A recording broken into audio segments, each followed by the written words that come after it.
Sveiki.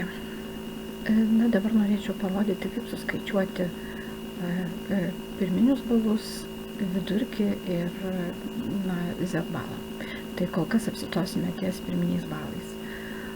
Taigi, pirmiausiai pasižymime laukelyje, kuriame turėtų būti suvesti pirminiai balai, štai yra stulpelis I, užrašyta vestibulinė sistema, pasižymime laukelį, aktyvuojame jį, na ir toliau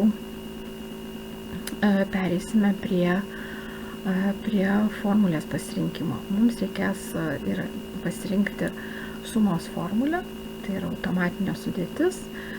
Štai spustelime, kad atsivertų sąrašas, pats pirmasis yra suma ir tiesiog dar kartą pasižymime ir jau mums atsiranda eilutė pažymėta, kuri turėtų būti sudėta.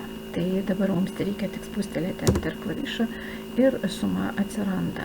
Tai čia ir yra pirminis balas. Dabar vėlgi atsistojame ant to paties laukelio, jis yra aktyvuotas, apibrėžtas žalių kontūrų ir čia štai dešinėje pusėje yra toks mažytis kvadratukas. Spustelime su pele ties ant to kvadratuko ir tempiame žemyn per visą stulpelį. Mes tada sudedame visų tyriamųjų, kiek mes jų turime, šiuo atveju yra iš viso 8 tyriamieji pirminius balus. Tai štai toks ir yra tas pirminių balų skaičiavimas.